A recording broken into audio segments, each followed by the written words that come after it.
15번째 시간 인건비가 나오네요. 579 인건비. 뭐 어려울 수가 있나요? 넘기시고요. 2장 넘기시고요. 582에 뭐 임원급여라는 말이 나오고 있고 그러네요. 자, 해볼까요? 7, 8. 자, 먼저 정의. 여기다 써야 되네. 여러분, 노동법은 여러분을 근로자라고 부르고요. 상대방을 사용자라고 불러요. 근데 지금 우리가 배우는 법인세법은요. 여러분을 직원이라고 부르고요. 반대말은 임원이라고 불러요. 법에는 소득세법도 있어요. 소득세법은 여러분을 종업원이라고 부르고요. 임원이라고 불러요. 세법은 또 죽이죠. 세법은 조세특례제한법이라는 법도 있어요. 그 법은 여러분을 사용인이라고 불러요. 반대말은 임원이에요. 다 같이. 혹시 안 웃기세요? 여러분을 부르는 표현이 뭐가 이렇게 많아? 근로자, 직원, 종업원, 사용인. 용어가 나올 때마다 이건 어떤 법의 그 용어구나라고 하는 걸 여러분이 이해하시면 되겠네요. 그래서 지금 우리는 주로 법인세법을 배우면 그래서 보통 임직원이라고 부르는 거예요. 불러서. 그리고 외워요. 요 임원이라는 전제는 죽이죠. 임원은 등기와 미등기가 있어요.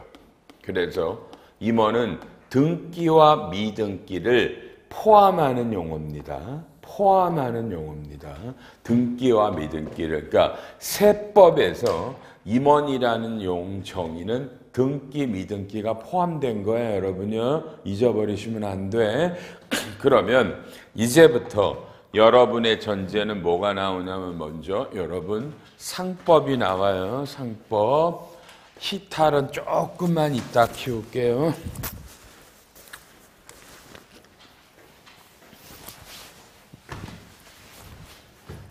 자, 상법에서 보세요. 상법에서 이사의 보수는 뭐다? 주주총회 결의에 의한다. 이게 진짜 상법이에요. 상법에 이 조문이 한 조문이 있어요. 그럼 여기서 이 보수라는 게요. 이 보수가 두 가지야. 연봉하고요. 성과급들, 상여금들 하고요. 퇴직금. 이걸 보수예요. 그래서 여러분들 정관에 보시면 그죠? 뭐라고 나와요? 이렇게 나와요. 이사의 퇴직금은 주주총회 결의로 정한 임원 퇴직급여 지급 규정에 의한다라고 돼 있어요. 아세요? 이렇게 돼 있어요. 그러니까 정관에 이사의 퇴직금은 임원 퇴직금 규정에 의한다. 주총 결의로. 이게 이거고요. 그 다음에 요 놈은 정관에 없어요. 정관에 없으니까 여러분이 맨날 알잖아. 뭐예요? 자, 2024년 3월 26일 여러분들은 주주총회를 했어요. 그러면 주총에서 그죠? 맨 마지막 안건이 저 몇 호 안건. 그래서 이게 뭐야? 이사 보수 한도 승인에 관한 건이 나와요. 물론 밑에 가면 감사가 나와. 그러니까 여러분은 이사감사를 임원이라고 그러지만 상법은 이사감사를 따로따로 불러요. 이사보수 한도, 감사 한도. 그래서 이사보수 한도를 승인해요. 그러면 여러분은 이때 문제는 이 상법의 이사는 상법이라 등기이사를 말해요. 그러니까 주총에서 이사보수 한도를 승인한다라는 건 등기를 말해요. 그래서 여러분 회사 등기 임원이 4명이야. 그럼 여러분이 그냥 뭐라는 거야? 토탈 한도 200억이면 200억만 주총에서 승인 받으시면 돼요. 그래서 이게 제일 우선적인 거예요. 이게 우선적으로 이걸 받아요. 근데 작년에 처음 봤어요. 왜냐하면 이 주주총회 하잖아. 주주가 오죠. 근데 이 주주들 중에 가장 많은 주식을 갖고 있는 대주주들이 임원이잖아. 맞죠? 임원이 대주주고 주주로 가서 주총 가서 지가 직걸 한도를 정하지. 그래서 소액 주주들이 난 처음 봤다니까 법원에다가 요 이사 보수 한도 승인할 때는 빨리 뭐라는 거야? 이 이사들 주주면서 이사들은 이 주총 의사결정에서 제외시켜달라고 요청을 했어요. 이게 받아들여졌어요, 법원에서. 저는 돌아버리는 줄 알았네. 우리나라 대한민국 역사상 처음이야.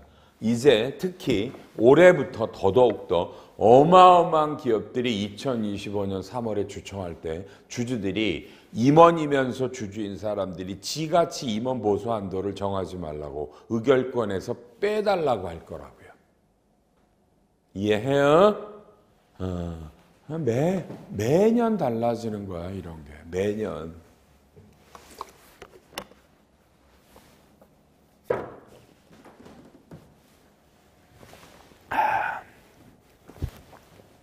자, 그러면 그런 얘기도 알았고 요렇게 승인을 받으면 그 다음에 이제 봐요. 이 회사는 4월 2일이면 좋아. 이 이사회를 열어요. 이사회에서 뭐예요? 임원 급여 지급 규정을 제정해요. 그래서 봐요. 이사가 지금 4명이라며 4명이 이름이 이렇게 있고 여기에 연봉을 써요. 그러면 임원별로 연봉을 결정하죠. 연봉 결정하고요. 요 이사회 안건으로 이 4명의 임원의 연봉 계약서가 첨부가 돼요. 그래서 이사회에서 연봉이 이것도 웃기죠. 지가 이사인데 지가 승인하는 거잖아. 어쨌든 이 한도를 주총에서 승인받았다 이 뜻이에요. 그래서 이사회 하고요. 회사 가면 복리후생적 급여들이 있는 거 아시죠? 의료비나 교육비들을 회사가 주는 거 있죠. 그것도 여기서 열거하고요. 맨 마지막에 뭐예요? 성과급을 결정하셔야 돼요. 그리고 계가 나와요. 그러면 여러분 이 계가 이렇게 봐봐. 이 계가 얼마가 넘어가면 안 된다는 거예요. 요게. 그래서 근데 여러분 연초에는 말이야 이 성과급은요 주는 게 아니잖아. 그래서 여기에는 성과급의 지급 기준이 명시되는 거예요.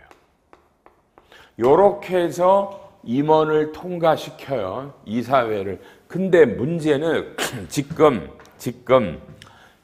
이건 세법 규정이에요. 그러니까 여기까지지만 세법에서는 우리나라 법인세법이 뭐야?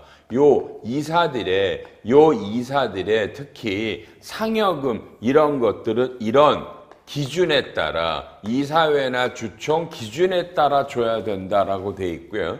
세법에서 제가 좀 전에 임원은 미등기가 포함된다고 그랬죠.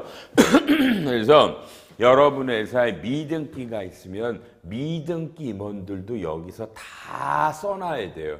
그리고 연봉계약서도 승인받고 성과급도. 다만 등기 임원만 요 한도를 거는 거예요. 그래서 여러분이 이제 연말이 돼서 연도 중에 나간 복리후생비나 성과급을 숫자를 메꾸면 그죠? 메꾸면 요게 200억이 넘어가면 안 된다. 이분들도 만든다 이거예요. 그럼 이제 우리끼리 조심하게 할 말이에요, 여러분요. 그렇죠? 이제 이런 질문이 나오죠.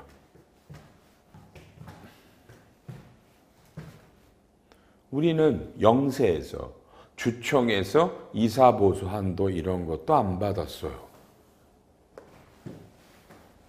받아도 우리는 또 이런 것도 안 만들었어요. 그리고 그냥 연봉을 줬어요. 임원한테. 다 같이. 그러면 부인데요? 부인데요? 여러분, 자, 어디를 볼까? 우리가요. 어디를 볼까요? 그래서 6권 해석이 582페이지에 밑에 핵심 예규에 동그라미 2번, 그죠? 또는 뭐 그냥 오른쪽에 그죠? 뭐 동그라미 4번 요 몇 개만 여러분 30초 드릴게요. 편한 마음으로 읽으세요. 특히 왼쪽에 동그라미 2 같은 거는 반드시 읽으세요. 시작. 한번 읽고 계세요. 시간이 30초예요. 30초 읽어보세요.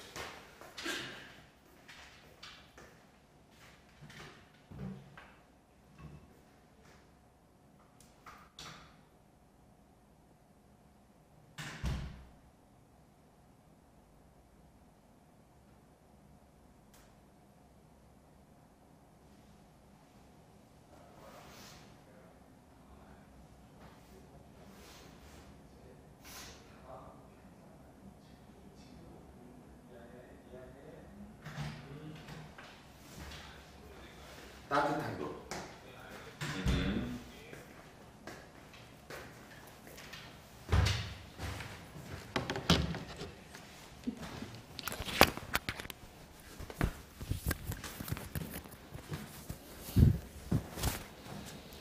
자, 칠판 갈게요.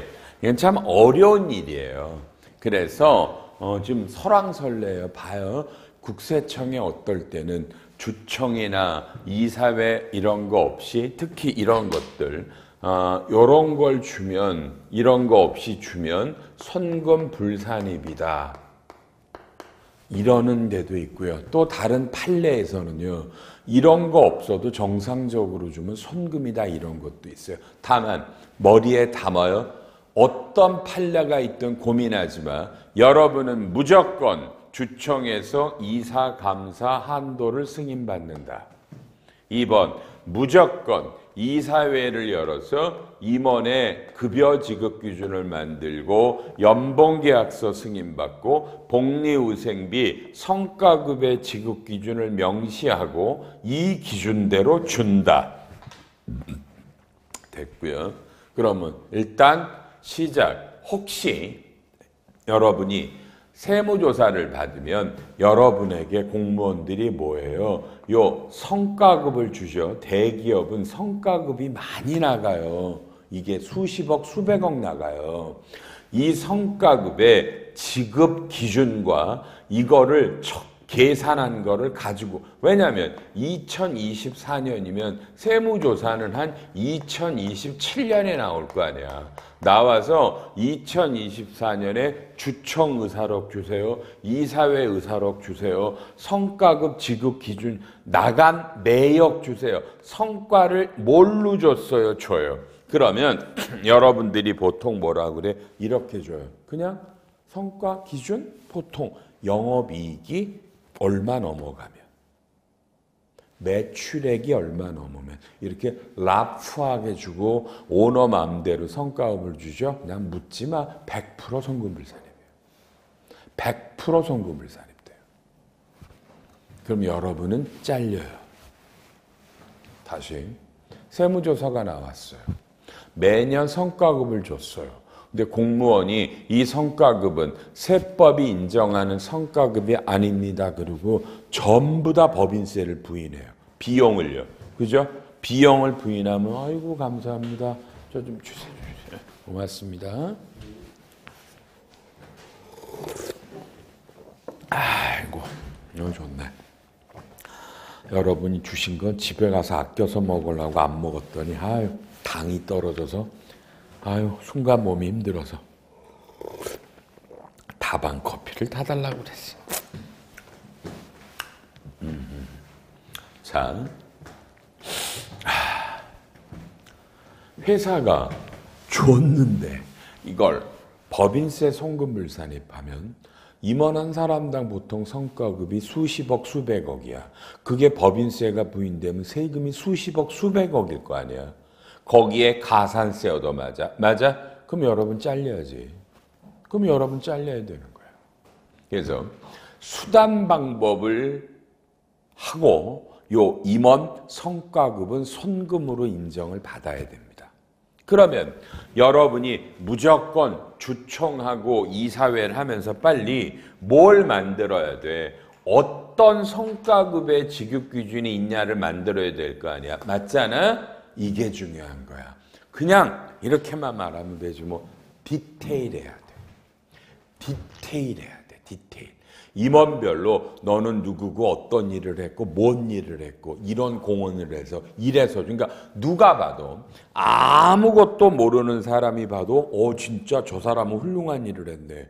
이것도 적은 것 같아. 더 줘야 되는 거 아니야? 이건 그러니까 뭘 만들어야 됐냐가 없는 거야. 그러니까 디테일한 성과 분석이 있어야 됩니다. 없으시면 그대로 부인됩니다. 이유는 제가 수년간 우리나라 여러분 세무조사하는 게 뭐라 그랬어요? 서울지방국세청, 지방국세청의 조사국 직원과 일선세무소의 조사과 직원들이 하죠. 제가 수년간 정말 무지막대한 이런 조사과 조사국 직원들을 제가 교육을 시켰거든. 강의하면서 엉터리로 성과 주는 건 전부 다 부인하라고 다 가르쳤거든. 이런 지하에 다 부인하라고 해서 내가 다. 알았죠? 여러분 책임질 거야. 이거 못 막으면. 그래서 뭘 보려고 그러지 마. 누가 봐도 인정될 조로 철저하게 엄청나게 세밀한 임원별 성과 측정 기준이 있고 그거에 따라 줘야만 되는데 이 측정을 만드는 게 쉽지 않은 일이에요. 말은 쉽지. 그죠? 어쨌든 이거 못 막으면 여러분 부인돼요. 이런 거 그대로 터져요. 매출이 얼마 넘어가면 영업이익이 얼마 넘어가면 그런 택도 없는 소리 하지 마 여러분. 알았죠? 해놓으셔야 되겠고요. 해놓으셔야 되겠고요. 요거 하나 잡고요. 둘째 빨리 이제는 연봉의 문제. 그러니까 기업들이 자꾸 성과급의 시비를 붙으니까 뭐야? 거꾸로 올해 성과급을 내년도 연봉에 포함해서 올해 연봉이 뭐야? 갑자기 무지하게 많은 분들이 많아요. 이것도 이해돼요? 연봉이 많단 말이야. 그러면 공무원들이 또 물어요. 뭐라고 물어요? 이 사장님은 왜 이렇게 연봉이 많아요? 왜 이렇게 많아요? 그럼 여러분이 오히려 화를 내. 뭘 왜 이렇게 많아요? 오너니까 많죠. 여긴 대기업이고요. 그러시면 안 돼요. 여러분한테 읽으라고 그랬던 게 582의 밑에 동그라미 1번이 뭐예요? 여러분 회사 대표이사 연봉을 보니까 특별하게 많았는데 왜 이렇게 많나 소명이 안 되니까 뭐예요? 소명이 안 되니까 국세청에서 여러분과 아주 비슷한 업종에 월급이 사장님 월급이 많은데 몇 개를 뽑아가지고요. 평균적인 월급을 계산했고 이거보다 월급이 더 나간 거를 부인했어요. 그럼 이게 얼마나 웃긴 방법 같잖아. 그지? 근데 이게 대법원에서 국세청이 승소했어요. 그런 방법도 괜찮네. 당신과 동종 비슷한 업종에 월급이 많은 쪽에 몇 개 대표이사의 평균 연봉을 구해서 그거보다도 더 많아. 그리고 회사한테 뭐라고 그랬어? 왜 이렇게 많은 연봉을 주냐고 소명하라고 그랬는데 회사가 소명을 안 했잖아. 그러니까 부인받은 역사적인 대법원 판례예요. 그래서 이 대법원 판례가 나오니까 이후에는 그냥 세무조사 나가면 그저 뭐야 여러분과 비슷한 업종에 월급 몇 개 엠빵 해가지고 무조건 부인해. 여러분 무조건 져요. 그러니 칠판 연봉이 많아 작년도보다 올랐어. 그러면 똑같아. 아까 성과급처럼 이 임원이 이러고 저러고 저쩌고 이렇게 회사에 엄청난 공헌을 해서 연봉이 많아요를 입증해야 된다고요. 말로 오너잖아요. 이름만 들어도 알잖아. 회장이잖아요. 이런 거 공무원한테 안 통해요, 이제. 알았어요? 왜 이 사람이 이렇게 연봉이 100억이고 200억인지를 소명해야 돼요. 다시 제가 그렇게 입에 거품 물고 강의했어. 공무원들한테 전부 다 나가서 과세하라고. 사회 정의가 아니지 않냐고. 여러분이 대비하면 돼. 그러니까 100억, 200억을 주면 안 된다가 아니에요. 그 정도를 준 근거, 논리가 뭐냐를 입증하면 손금이고 입증 못하면 그대로 부인돼요. 이해해요? 근데 이건 어려운 일이다, 여러분. 이 근거 만들어 놓는 거. 그래서 이 조문이, 이 조항이 어려운 거고요. 오른쪽에 3번은 빨리 개정세법 할 때 했죠? 올해부터 해외 현지 법인에 파견된 임직원의 인건비를 우리나라 법인이 줄 때 대기업도 송금이라 그랬어요. 업무랑 관련되는 거 있으면 뭐 다 송금인데 한번 읽어보시고요. 그다음에 585에 제가 부영이라는 회사에서 얘기를 했었죠. 그죠? 얘기를 했었죠. 선금이다라고 그랬고 제일 중요한 건 뭐라 그랬어요? 제일 중요한 건 공통적으로 적용되는 거라고 그랬죠. 공통적으로. 오케이? 공통적으로요. 그리고 전액 다 비과세라 그랬고 지금부터 법조문이 나와요. 밑에. 다음에 상여금은 선금으로 인정되지 않습니다. 0. 법인세법 시행령 43조 1항 읽을게. 법인이 임직원에게 이익처분에 의하여 지급하는 상여금은 이를 손금에 산입하지 않습니다. 43조 1항. 화면 여러분 조심해. 이익처분이라는 단어에 현혹되지 마. 이익처분 쳐다도 보지 마. 칠판 아까 이놈이야. 여러분 임원에게 연봉이 많으면 부인한다고 그랬죠? 그러면 국세청이 뭐라 그래? 사장님 연봉이 100억인데 당신들 직원한테 왜 당신이 연봉 100억을 가져가는지 물어도 그냥 말만 하고 그냥 소명이 안 돼요. 사장님 저희는 사장님 정도 회사는 연봉이면 저희가 한 20억 봐요. 근거는 이렇고요. 80억을 손금 불산입할 건데요. 근거가 뭐냐고 묻고 싶죠? 예, 43조 1항이요. 이익처분이 뭐냐고요? 사장님은 사장님 회사 대주주죠. 회사 돈 가져가려면 배당금으로 가져가세요. 그 대신에 배당금은 법인세는 송금이 안 되거든요. 당신이 월급의 형태로 100억을 가져가도 우리 세법은 80억은 배당금을 가져간 거라고 볼 거예요. 그래서 부인하는 게 43조 1항이야. 이익처분이니까 차변에 미처분 잉여금을 주겠다 이런 뜻이 아니에요. 개념이야. 알았어요? 막대한 연봉이나 이런 거를 주면 뭐다? 배당금을 준 거로 부인되니까 결론. 이게 아니라면 어떻게 해야 돼? 왜 이 사람이 이런 연봉이나 성과급을 가져갔나 이해하시죠? 소명을 하란 얘기야. 그 말이에요. 다음 43조 2항은요. 587페이지에 둘째 줄 빨리 읽어보세요. 둘째 줄. 아이고.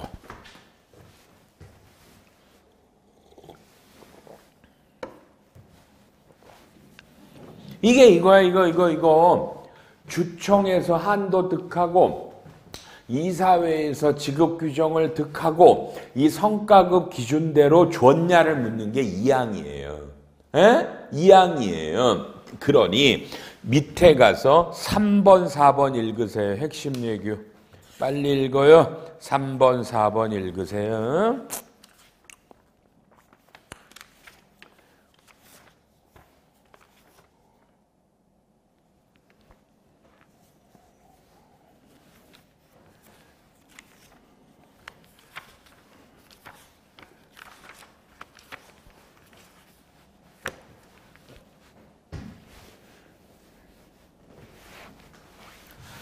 읽으면서 아시겠죠?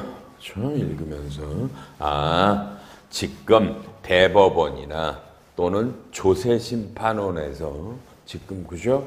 아주 디테일한 이런 성과들을 측정한 기준을 원한다는 거예요. 이해해요? 그러니까 이걸 만드는 게 여러분 업무예요. 이거 꽤 엄청난 노하우예요. 다만 이거 없이 성과급 주시면 그대로 부인될 거예요. 부인될 거예요. 연봉 계약도 엄청나게 많이 주시면 이것도 왜 이런 연봉을 준다 소명 못 하시면 그것도 그대로 부인될 거예요. 이해해요? 그래서 법인세법 시행령 43조 1항 2항이 이렇게 중요한 거예요. 자, 나머지는 별로 안 해도 돼요. 그 다음에 연차 유급 휴가는 너무 잘하니까 안 해요. 안 해야 되나 해야 되나 모르겠다. 자, 칠판 보면 여러분도 지겹죠? 매년 결산할 때 그죠? 우리 회사가 갑이라는 사람이 있다. 그럼 이 사람이 그죠? 내년도에 연차 일수가 며칠이다 나오면 이 연차라는 건 무급휴가거든요. 유급휴가거든요. 그러니까 놀아도 돈 주는 거기 때문에 여러분 내년도 연봉 중에 올해 내년에 이 사람에 대한 걸 해서 연말에 여러분이 이걸 급여와 이걸 미지급을 잡죠. 너무 잘 알아서 대충 하는 거야 지금 이건. 그래서 이거는 이 연차 수당을 급여와 미지급을 잡는데 여러분 헷갈리면 안 돼. 그러니까 연차 수당이라는 거는 이건 회계학의 연차 수당이고 세법의 연차 수당은 뭐야? 세법의 연차 수당은 며칠을 놀아도 되는데 놀지 않고 일을 했잖아. 일을 했어. 그럼 그때 주면 그건 노동법의 연차고요.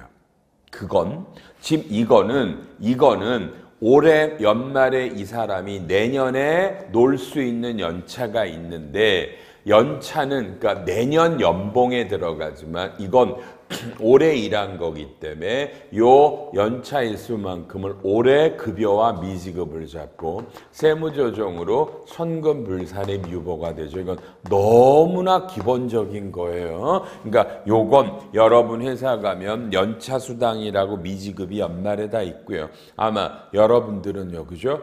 연차가 며칠이 있는데 이걸 근무하느라고 다 못 놀면 아마 여러분은 연차 수당을 안 주죠. 안 주죠. 중소기업들이나 주는 거야. 대기업은 놀아도 일해도 연차 안 줘요. 촉진제이기 때문에. 그러니까 여러분은 이런 거 회계하게 이런 연차 수당을 잡는 겁니다. 세법상으로는 선금불산입 됩니다. 선금불산입. 이런 미지급들이 당연히 있으시겠죠. 돌아가서 팔로우 하시고요. 그 다음에 스탁 옵션으로 들어옵니다. 스탁 옵션이 594에 나오죠. 스탁 옵션.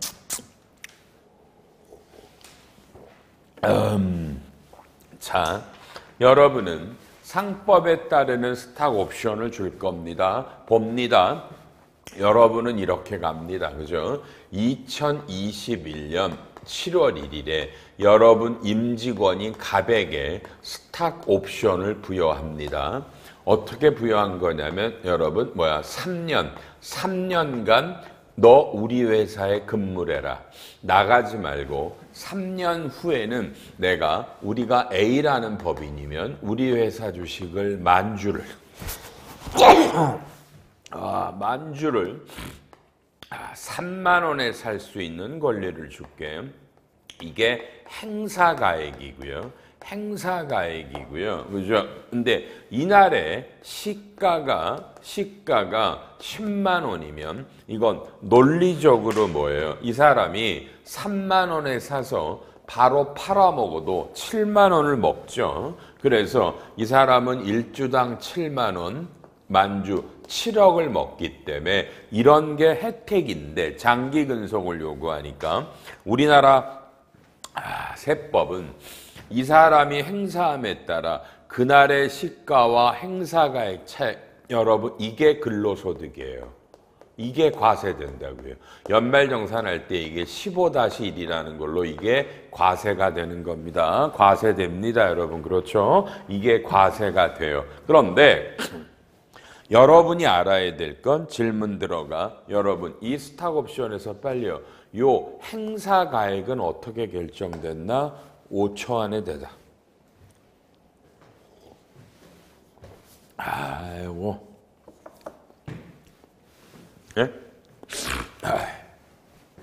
이 행사 가액 3만 원은 어떻게 결정됐어요? 아, 몰라요?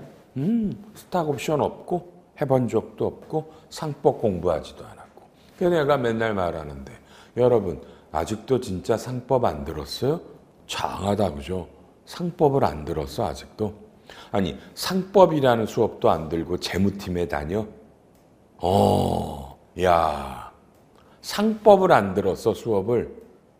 그죠? 우리 아이파에서 가장 많은 수업을 듣는 과목이 상법입니다. 상법이에요. 상법을 들으시길 바라고요. 안 들으신 분들은 상법을 들으면 제가 맨날 말하죠. 여러분 인생이 바뀔 수 있는 겁니다. 상법이. 우습게 알지 마세요. 여러분 인생이 바뀔 수 있는 수업이야. 상법이. 24시간을 합니다. 우리는 24시간을. 그러니까 상법을 들으시고요. 제가 아까 국세청 분들 가르쳤다고 그랬죠. 국세청 분들에게도 그 상법을 가르친 겁니다. 상법을. 여러분 들으세요. 상법을 들으면 이렇게 배워요. 일단 회계사님, 네, 요 행사 가격은요. 스탁 옵션을 부여한 날이 7월 1일이잖아요. 네, 이날 시가예요. 맞아. 이날 시가로 부여하는 거야. 행사 가격을. 그러니 A법인이 상장이면 이날의 종가고 비상장이면 상속세법에서 평가한 금액이 시가야. 이해했어? 그러면 이 시가도 똑같아. 상장이면 이날의 종가고 비상장이면 이날 기준으로 상직법 평가 금액이야. 그리고 근로소득이야. 그리고 우리나라 법인세법은 이런 스탁 옵션을 기업들이 조금 많이 주라고,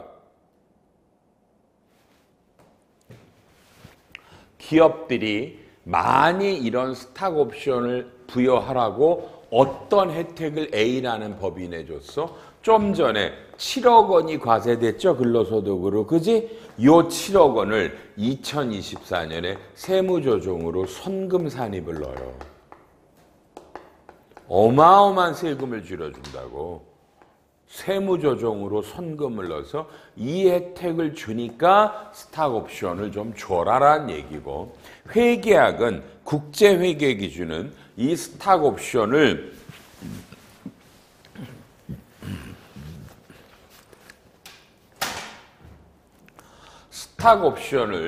부여하는 7월 1일에 이 사람이 앞으로 3년간 얼마의 혜택을 먹을지 이 스탁옵션의 페어밸류를 추정해요.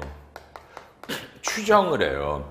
추정을 해서 이게 3억이다. 여러분 그죠? 빠른 속도로 이 스탁옵션의 페어밸류는 무슨 방법으로 추정해?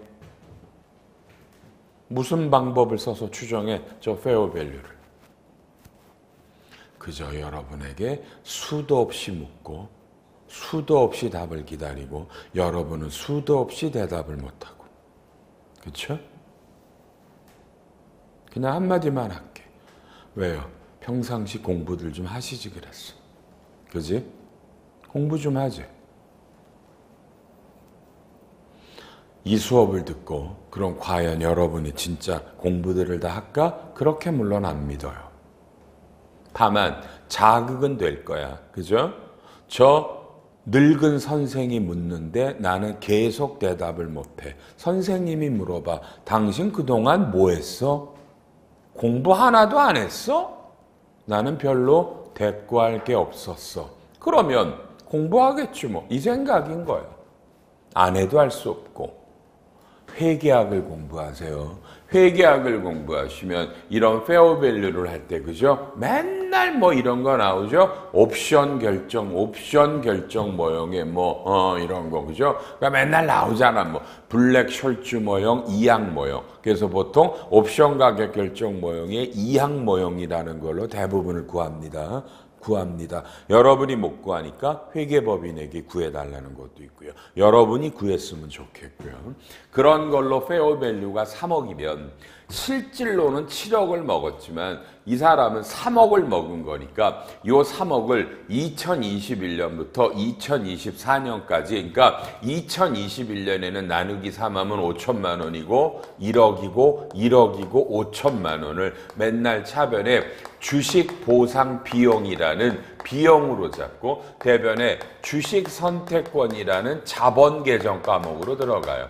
자본의 플러스 그러니까 처음부터 스탁 옵션을 부여할 때 얘의 페어 밸류를 구해서 이거를 3년 동안 비용과 자본의 플러스로 잡고 세법은 전액다 선금불산입인데 소득 처분이 기타예요. 유보가 아니라.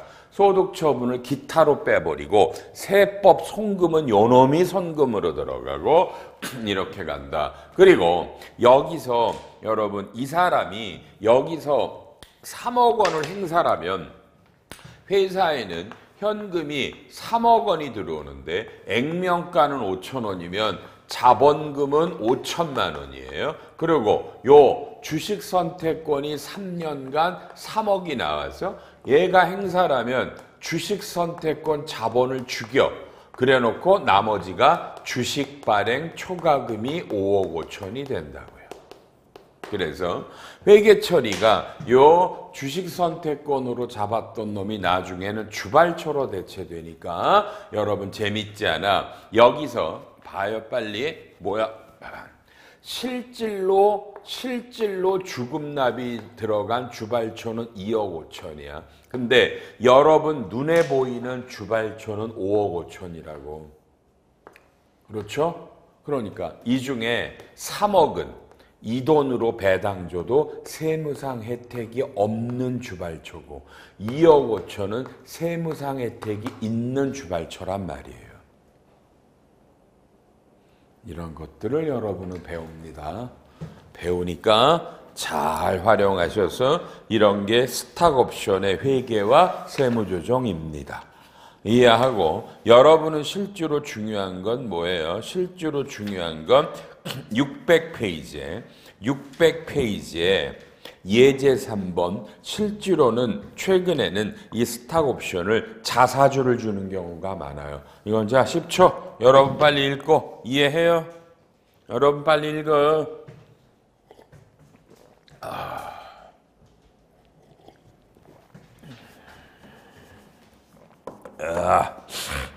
자, 자사주를 400원에 샀는데 스탁 옵션을 행사하는 분에게 300원을 받기로 하고 자사주를 준 거야. 스탁 옵션으로 주식을. 그러니 차변의 현금은 300억인데 자사주는 400원이니까 차변이 자기 주식 처분 손실이라는 자본의 마이너스야. 그럼 이제 세무조정은 뭐냐면 여러분 아까 배웠어. 스탁 옵션을 줄 때 시가와 행사 가격의 차이, 그죠? 얼마? 요 400원은 손금이라고. 그래서 세무조정으로 400원은 손금을 했는데 문제는 자사주의 매각이야. 400원에 샀는데 여러분 이걸 행사 가격 300원에 받고 팔았다고 볼 거야? 아니면 이날 시가대로 팔았다라고 볼 거야? 그렇죠? 맨 밑에 빨리요. 동그라미 4번 읽고 동그라미 4번 읽고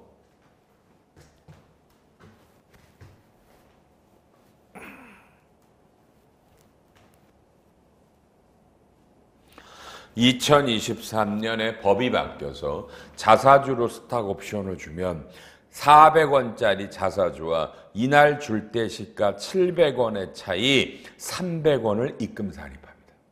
위에 가서. 이걸 설명 안 들으면 절대 이 세무조정을 못해요. 이건 중요한 거야. 여러분 회사는 스탁 옵션이 있을 확률이 높고 자기 주식으로 스탁 옵션을 줬을 거야. 잊지 마 여러분. 이런 게 중요한 거야. 회계부터 하고 세무조정하고. 퇴직급여는 현실적인 퇴직이다. 이런 건 중요하지 않아. 다만 뭐가 중요하냐. 아이고.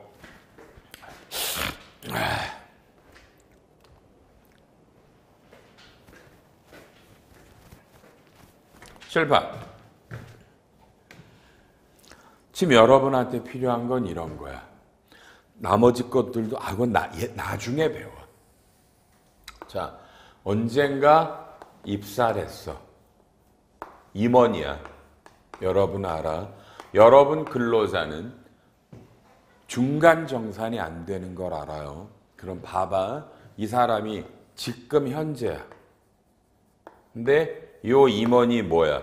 퇴직금을 중간 정산해달래요.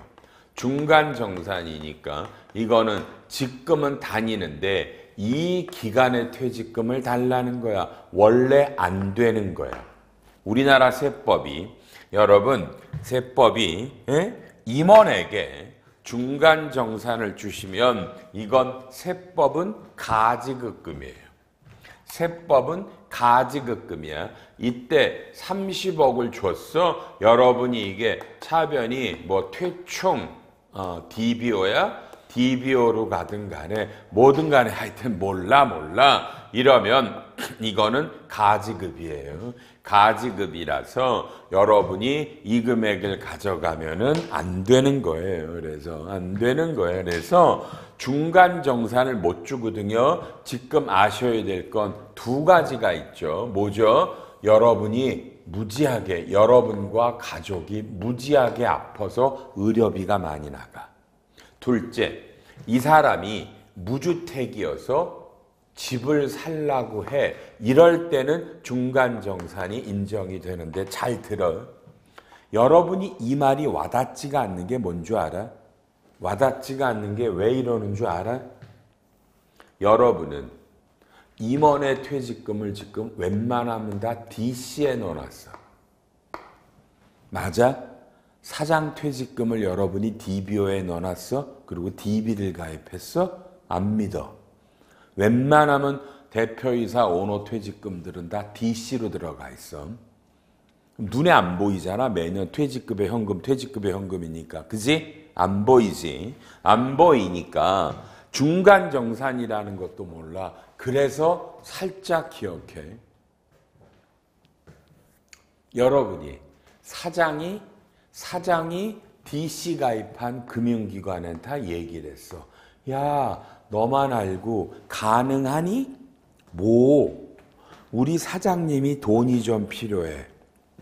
근데 너 니네 회사에 DC 들어가 있고 지금 50억 있지? 요거 인출해 줄 수 있니? 이러면 이건 공식적으로는요. 금융기관이 안 된다고 그럴 건데 잘 들어.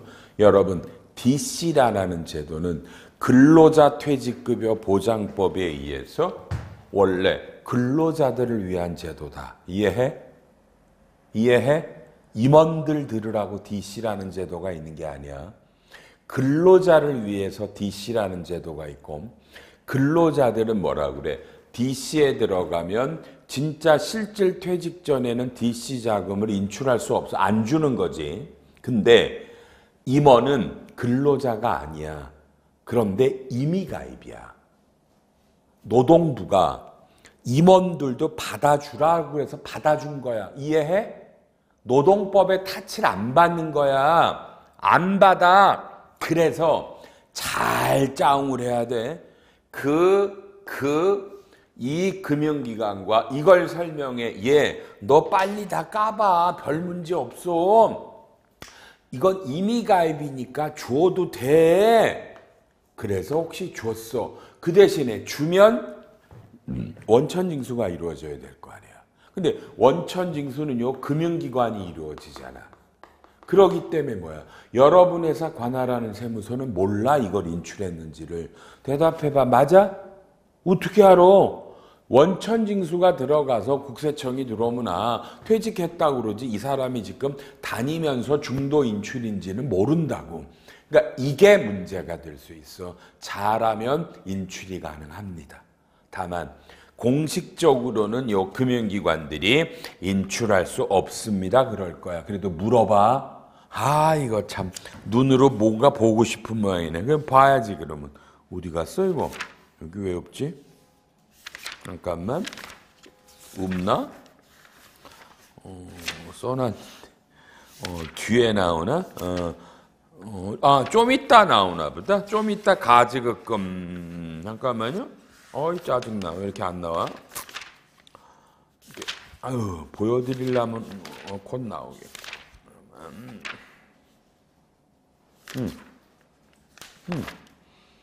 참 되게 어렵다 찾는데.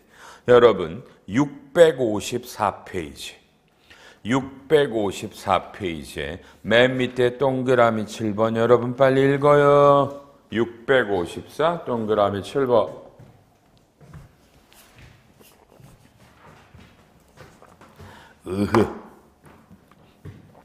자, 빨리 기절해. 임원이고 DC인데 중도 인출했단 얘기죠. 가지급으로 보래 안 보래? 안 보라고 돼 있죠. 다만 이거 오바 해석하지 마. 다만 이 대법 판례도 까봐. 여러분 이거 중요한 거야. 만에 하나 이걸 근데 물론 이 사례는 전세자금 때문에 한 건데 이건 약간 아주 애매해. 어쨌든 실질로 임원인데 DC에서 인출했다는 거지. 근무하고 있는데 맞아? 가지급으로 안 본다고 나왔지 이거. 잘 판단해. 그래서 지금 여러분 대표이사에 대해서 DC에 들어가 있는 거를 혹시 뺄 수 있나를 잘 봐. 깊이 묻지 말어 이거. 그러니까. 칠판 보고. 그리고 공식적으로 이걸 중간정산 받을 수 있는 거는요.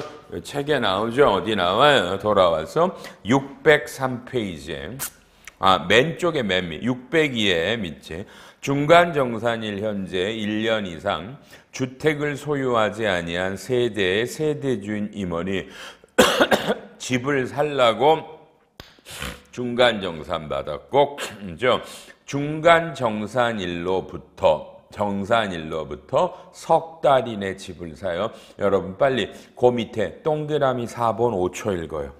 5초 읽어요.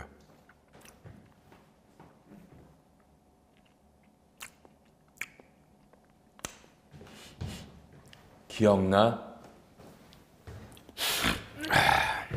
칠판? 여러분, 이분이 2024년 7월 1일 날 중간정산을 가져갔어요. 50억을. 근데 이분은 1년 전 2023년 7월 1일부터 요 1년간 집이 전혀 없었어요. 그러니까 집이 있었는데 1년 전에 집을 팔아서 1년간만 집이 없으면 돼요. 세대주일 거고요. 그리고 이날부터 빨리 몇 달 이내 집을 사야 돼요? 석 달 이내 집을 사면 돼요. 짜고 치고 사야 돼요. 근데 봐. 50억을 중간정산 받았는데 석 달 있다 집을 산 돈은 5억이야. 아이고 살짝 머릿속이 좀 그렇지. 50억을 받았는데 5억짜리밖에 안 샀지. 근데 동그라미 4번에서 뭐야? 얼마짜리 집을 샀난 중요하지 않는다. 집만 샀으면 전액 다 송금이다고 유권 해석에 나온 거야. 오케이? 올해 2024년에 알았죠? 이건 죽이는 거야. 기가 막히는 거야. 그리고 위로 다시 올라가서 동그라미 이번에 우리 임원 여러분과 배우자와 생계를 같이 하는 부양가족이 석 달 이상 아파요. 여러분의 배우자가 아들, 딸이 엄마, 아빠가 암 같은 걸로 오랜 투쟁을 하면 무조건 중간정산이 돼요.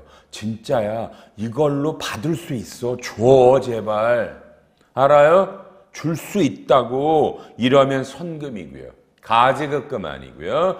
오너가 임원들이 어마어마한 돈을 쓰실 수 있고요. 여기서 생계를 같이 하는 부양가족은 다 아시죠? 연말정산하면 부양가족공제 150만 원 기억나죠? 기본공제. 그때 그 생계를 같이 하느니까 여러분의 돈으로 생활을 유지하시는 엄마, 아빠, 아들, 딸, 형제, 자매를 말합니다. 됐나요? 요건 중요한 건데. 알았죠? 그리고 칠판 남한테 얘기하지 말고 살짝 뭐 인출 이런 거 아까 그런 유권해석 하나 있었어. 맞아? 있었는데 이거 쉬운 일이 아니야. 이거 쉬운 일이 아니에요. 그러니까 잘 한번 해봐서 임원들은 DC로 들어가 있으니까 그 사람들의 퇴직금을 어떻게 정산할 수 있냐를 한번 까봐요. 여러분요. 이런 얘기들을 배우시고 있습니다. 그리고 604페이지에 제가 써놓진 않았는데 여러분 추록에 보시면 이런 말이 있다. 칠판 보죠. 책이 없다는데 추록에 보면 회사 가면 명퇴라는 게 있죠. 명예퇴직이 있죠. 그러면 기억해. 명퇴는 퇴직금 추계액 등에 계산되지 않은 금액이니까 명퇴 금액은 무조건 차변의 비용이에요. 국제회계 기준은 여러분 이 명퇴를 해고급여라고 부르고요. 그러니까 회계가 그냥 퇴직금 비용 잡아 이건 퇴충해서 까면 안 돼. DBO에서. 그냥 단기 비용인데 이 단기 비용도 판관비예요. 그러니까 공장에서 있는 사람이 명퇴를 해서 명퇴금을 줘도 그냥 판관비로 잡으라고. 그리고 전액 송금입니다. 알았죠? 퇴충까지 말고 이런 얘기들이 추록에 있고 지금 이 추록에 있는 건 내년에는 다 이 책 본문에 들어올 겁니다. 내년 책은 훨씬 더 좋아질 거예요. 요게 이런고요. 오른쪽에 11번. 와우, 나 이거 할 말이 없는데 여러분이 11번 그냥 여러분 그냥 읽어봐. 지금 11번 와우, 머리가 어질어질해. 이 11번 때문에 어질어질하다니까.